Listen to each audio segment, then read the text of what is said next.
Hello दोस्तों, आप सभी का स्वागत है एनिमे की इस दुनिया में। तो इस एपिसोड की स्टार्टिंग एनोस के घर को दिखाने से होती है, जहाँ पर एनोस की मोम स्कूल कंपटीशन जीतने की खुशी में एनोस की काफी ज्यादा तारीफ कर रही थी। तो वही हम देखते हैं कि इस बार वहाँ पर ले और मीसा भी प्रेजेंट होते हैं, लेकिन यहाँ पर मीसा को कुछ अनकंफर्टेबल लग रहा था, क्योंकि उसके हिसाब से यहाँ पर एनोस की जीत को सेलिब्रेट किया जा रहा है, लेकिन वो तो एनोस की टीम का हिस्सा है ही नहीं। जिस पर एनोस कहता है कि ऐसा नहीं है, अब से तुम भी मेरी टीम का हिस्सा हो।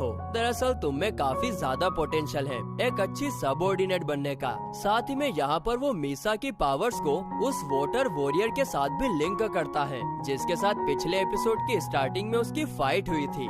आगे बातों बातों में हमें पता चलता है कि एनोस के पेरेंट्स उसे डीमन लॉर्ड बनाना चाहते हैं, जिससे हम समझ पाते हैं, अरे मेरे प्यारे पंछी, ओ मेरे भोले पंछी। उसके भोले भाले पेरेंट्स को पता ही नहीं है कि एनोस ऑलरेडी एक डीमन किंग है। तो वहीं डिनर के बाद साशा और मीशा एनोस की मोम के साथ एनोस के बचपन के फोटोज देख रहे थे। उन्हें यकीन ही नहीं हो रहा था कि एनोस का सच में 1 महीने पहले ही जन्म हुआ है। साथ ही में हमें यहाँ पर ये भी पता चलता है कि जब एनोस उसकी माँ के पेट में था, तब उसकी माँ को बहुत ज्यादा कॉम्प्लिकेशंस आई थी। लेकिन भगवान की कृपा और उसके पेरेंट्स की दुआओं की वजह से उसका जन्म ठीक तरीके से हो गया था। तो दूसरी तरफ हम ले और मीसा को बात करते हुए देखते हैं। मीसा यहाँ पर ले को थैंक्स बोलती है, क्योंकि उसकी वजह से आज वो एनोस की टीम को ज्वाइन कर पाई है। लेकिन यहाँ पर ले को तो बुरा लग रहा था, क्योंकि फैन क्लब की बाकी लड़कियाँ टीम ज्वाइन नहीं कर पाई थी। और ये सुनकर मीसा को भी काफी अजीब लगता है, क्योंकि ले एक रॉयल फैमिली से बिलोंग करता है और रॉयल कभी भी हाइब्रिड्स के बारे में इतना अच्छा नहीं सोचते हैं। जिस पर ले कहता है कि मैं रॉयल्स और हाइब्रिड को नहीं मानता, मेरे लिए सब एक समान है और मैं सिर्फ अपनी तलवारबाजी में यकीन करता हूँ। आगे ले ये भी कहता है कि हाफ स्पिरिट और हाफ डीमन वाले लोग ज्यादा दिनों तक टिक नहीं पाते हैं, उन्हें कोई ना कोई बीमारी तो हो ही जाती है स्पिरिट से रिलेटेड, जो कि तुम्हें अभी तक नहीं हुई है, यानी कि तुम्हें जरूर कोई तो स्पेशल बात है। बस इतना कहते ही वे लोग एनोस के घर में जाने के लिए निकल जाते हैं। जिसके बाद अगले दिन क्लास में टीचर सभी को बताती है कि आने वाले मैजिक स्वॉर्ड टूर्नामेंट के लिए उनके क्लास से ले और एनोस को चुना गया है। जिसे सुनकर ले तो काफी ज्यादा खुश होता है, लेकिन एनोस नहीं होता। दरअसल उसे लगता है कि रॉयल फैमिली उसको लेकर कुछ तो बड़ा प्लान कर रही है, क्योंकि वे लोग क्यों ही चाहेंगे कि उसके जैसा एक हाइब्रिड टूर्नामेंट को जीते। अब आगे एनोस ले को इसके बारे में कुछ बता पाता, तभी मीसा वहाँ आकर एनोस को बताती है कि 7th डीमन एम्पायर के सर मेलहेस यहाँ पर आए हैं, क्या आप उनसे मिलना चाहोगे? जिस पर एनोस हाँ में जवाब देता है और मेलहेस के रूम में एंटर होते ही मेलहेस के आंखों में से आंसू आने लगते हैं एनोस को देखकर, और फिर वो घुटनों के बल बैठकर एनोस को डीमन किंग एनोस कहकर पुकारता है। ये देखकर एनोस उससे पूछता है कि क्या तुम्हें सच में मैं याद हूँ? जिस पर मेलहेस कहता है, जी नहीं मास्टर, दरअसल 2000 साल पहले ही किसी ने मेरी मेमोरीज को मिटा दिया था, लेकिन मेरी सोर्स को आप अभी भी अच्छी तरीके से याद हो और उसी के कारण मैं आपको पहचानने में कामयाब हो पाया। इस पर एनोस उससे पूछता है कि क्या हुआ था 2000 साल पहले? जिस पर मेलहेस बताता है कि 2000 साल पहले ठीक आपके सेक्रीफाइस के बाद किसी ने मुझ पर अटैक किया और फिर अगले ही पल मेरी आंखें जंगल में खुली, और वो भी आपके क्रिएट किए हुए बैरियर के दूसरी तरफ। और इस वक्त तक मुझे मेरे पास्ट के बारे में कुछ भी याद नहीं था, यानी कि मेरी मेमोरीज पहले ही मिटा दी गई थी। जिसके बाद तो मुझे डीमन वर्ल्ड में वापस आने के लिए 100 साल लग गए, और जब मैं वापस आया तो डीमन किंग का नाम बदल चुका था और मुझे पता नहीं कि ऐसा किसने किया। आगे एनोस उससे मैजिक स्वॉर्ड टूर्नामेंट के बारे में पूछता है कि क्या उसने उसका नाम सजेस्ट किया है। जिस पर मेलहेस कहता है कि नहीं,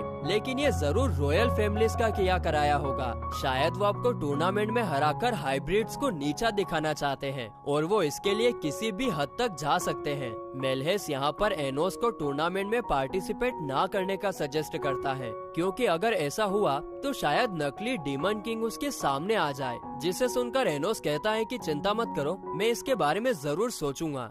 तो भाई घर आने पर एनोस, ये मैं क्या देख रहा हूँ? नहीं, ये मेरी आंखों को क्या हो गया? मैं क्या देख रहा हूँ? वो मीशा को अपने घर पर देखता है। दरअसल हमारी होने वाली भाभी को एनोस के लिए अच्छा खाना बनाना था, तो एनोस की मोम ने उसे आज खाना बनाने के लिए बुलाया था। वहीं खाना खाते टाइम एनोस की मोम बताती है कि आज उसकी टीचर घर पर आई थी और उसने उन्हें बताया कि एनोस मैजिक स्वॉर्ड टूर्नामेंट के लिए सिलेक्ट हो गया है, जिसे सुनकर एनोस को थोड़ा सा सस्पिशियस लगता है, क्योंकि वह खेबड़ी कहीं की टीचर तो मेरे को पसंद ही नहीं करती है, फिर ये बात बताने के लिए मेरे घर तक आ गई। यहाँ पर टूर्नामेंट में सिलेक्ट होने के नाम पर एनोस की मोम काफी ज्यादा खुश होती है, लेकिन यहाँ पर एनोस कहता है कि शायद मैं टूर्नामेंट में पार्टिसिपेट नहीं करूँगा, जिसे सुनकर उसकी मोम उदास हो जाती है और उम्मीद भरी आंखों से उसकी तरफ देखती है, मानो कि उसकी दिल से इच्छा हो कि उसका बेटा इस टूर्नामेंट में पार्टिसिपेट करे और जीते भी। जिसे देखकर एनोस कहता है कि उसके पास कोई मैजिकल स्वॉर्ड भी नहीं है, जिस पर एनोस की मोम कहती है कि उसकी चिंता तुम मत करो,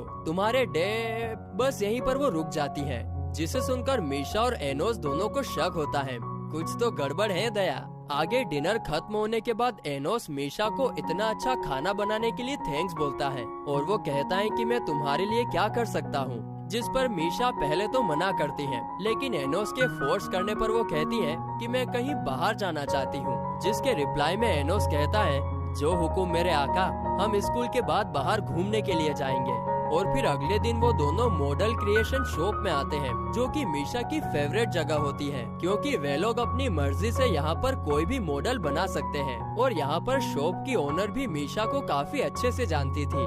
जिसके बाद वे दोनों वर्कशॉप में आते हैं, जहाँ पर मीशा मैजिक का यूज करके एनोस के घर पर जब वे लोग डिनर कर रहे थे उसका मॉडल क्रिएट करके देखती है, जो कि वो साशा को गिफ्ट देने वाली है। इसके बाद एनोस भी मॉडल बनाने लगता है और जब ओनर उसे देखती है तो वो पूरी तरीके से चौंक जाती है, क्योंकि एनोस ने इस पूरी सिटी का मॉडल बनाया था, वो भी एक अंगूठी जितनी जगह में। जिसे देखकर तो ओनर उसे मुंह बोली रकम में वो मॉडल खरीदने की बात करती है, लेकिन एनोस कहता है कि ये बेचने के लिए नहीं है बाबू मोशाय। इसके बाद मीशा और एनोस बाहर आ जाते हैं, जहाँ पर एनोस अपने मैजिक का यूज करके क्रिएशन को एक अंगूठी में बदलकर मीशा के हाथों में पहनाता है, ताकि मीशा का जब भी मन हो वो उसे देख सके। अब ये सब देखकर तो मीशा फूले नहीं समा रही थी, वो बहुत ज्यादा खुश होती है। तभी उन्हें अपने सामने केट कैफे नजर आता है, जिसे देखकर मीशा थोड़ी नर्वस हो जाती है और फिर वे दोनों कॉफी पीने के लिए अंदर आते हैं। इसके थोड़ी देर बाद केट के रूप में आइविस एनोस से बात करने के लिए वहाँ पर आता है। दरअसल एनोस ने आइविस को मेलहेस और टूर्नामेंट पर नजर रखने के लिए कहा था। आगे आइविस एनोस को बताता है कि जो कोई भी टूर्नामेंट को कंट्रोल कर रहा है उसका लिंक सिटी हॉस्पिटल से जुड़ा हुआ है। हाँ, लेकिन वो है कौन वो मैं अभी तक डिस्कवर नहीं कर पाया हूँ। अब ये सब बताने के बाद आइविस वहाँ से चला जाता है और ये दोनों घूमते घूमते सिटी हॉस्पिटल तक आते हैं, लेकिन यहाँ पर अपनी डिमोनिक आइज से स्कैन करने पर भी एनोस को कुछ स्पेशल पता नहीं चलता है। तभी एंट्री होती है ले की और एनोस के पूछने पर वो बताता है कि यहाँ पर उसकी मोम एडमिट है, जिस पर एनोस कहता है कि अगर डॉक्टर उन्हें ठीक नहीं कर पा रहे हैं तो मैं अपने हीलिंग मैजिक से उन्हें ठीक कर सकता हूँ। लेकिन ले मना करके अंदर जाने लगता है और तभी एनोस उसे बताता है कि शायद मैं टूर्नामेंट में पार्टिसिपेट नहीं कर पाऊंगा, पर इससे ले को कुछ खास फर्क पड़ता नहीं है। और ये बात इन दोनों को भी थोड़ी अजीब लगती है, क्योंकि आज ले बिल्कुल अलग ही बर्ताव कर रहा है। इसके बाद अगले सीन में हम ले को उसकी बीमार माँ के साथ देखते हैं। उनकी हालत तो कुछ ज्यादा ही खराब लग रही थी, जिसके बाद हमें सीधे टूर्नामेंट का सीन दिखाया जाता है, जहाँ पर एनोस की मोम भी टूर्नामेंट को देखने के लिए आई थी। आगे जब वे दोनों बात कर ही रहे थे कि तभी वहाँ पर आइविस आता है। वो एनोस से कहता है कि मेलहेस का इस टूर्नामेंट से कोई भी लेना देना नहीं है। साथ ही में वो ये भी बताता है कि ले की मोम तो सच में बेहद बीमार है, क्योंकि उन्हें स्पिरिट डिजीज नाम की एक बीमारी है और इस डिजीज के बारे में तो एनोस को भी कुछ ज्यादा पता नहीं होता है। आगे आइविस ये भी बताता है कि टूर्नामेंट में एनोस के लिए ट्रैप सेटअप किए गए हैं और पूछने पर एनोस ये भी कंफर्म कर देता है कि वो इस टूर्नामेंट में पार्टिसिपेट नहीं करेगा, ताकि फेक डीमन किंग सामने आ सके। जिसके बाद दोस्तों कंपटीशन स्टार्ट होता है और फर्स्ट राउंड एनोस और कर्ट नाम के वॉरियर के बीच में था। और यहाँ पर हमें ये पता चलता है कि कर्ट स्वॉर्ड एकेडमी का टॉप स्टूडेंट है और वो टीचर का बड़ा भाई भी है। आगे जब एनोस को बाहर बुलाया जाता है तो वो बाहर नहीं आता है, क्योंकि वो कंपटीशन में पार्टिसिपेट नहीं कर रहा था। अब ये देखकर सारी ऑडियंस उसके बारे में बुरी बातें करने लगती है। गंदा खून कहीं का, हमें पता था कि वो बाहर नहीं आने वाला है, डरपोक कहीं का। अब अपने बेटे के बारे में इतनी बुराई सुनकर एनोस की मॉम को काफी ज्यादा गुस्सा आता है और वो चिल्लाते हुए सभी से कहती है कि मेरा बेटा एनोस एक दिन डीमन लॉर्ड जरूर बनकर दिखाएगा, जिसे एनोस भी सुन लेता है। और तभी उसके डैड पीछे से उसकी मैजिकल स्वॉर्ड लेकर आते हैं और ये स्वॉर्ड उन्होंने अपने हाथों से बनाई थी और इस स्वॉर्ड को बनाने के चक्कर में उनके सर पर चोट भी आ गई थी। अब ये सब देखकर तो एनोस इमोशनल हो जाता है, क्योंकि उसके मॉम डैड दिल से चाहते हैं कि वो डीमन लॉर्ड बने और वो ये रॉयल फैमिली को दिखा भी सके कि एक हाइब्रिड भी डीमन लॉर्ड बन सकता है। अब ये सब जानकर अपना लाडला प्यारा माँ का दुलारा एनोस अपना इरादा बदल देता है और तुरंत फाइट करने के लिए मैदान में कूद पड़ता है। अच्छा, वो ये सब जानता था कि उसके लिए यहाँ पर ट्रैप सेट किया गया है, लेकिन इन सब के बावजूद भी वो मैदान में उतर पड़ता है। तो वहीं कर्ट उसे मैदान में देखकर कहता है कि मुझे तो लगा था कि तुम भाग खड़े होंगे, जिस पर एनोस कहता है माफ कर दो जनाब, मैं तुम्हारी उम्मीदों पर खरा नहीं उतर पाया।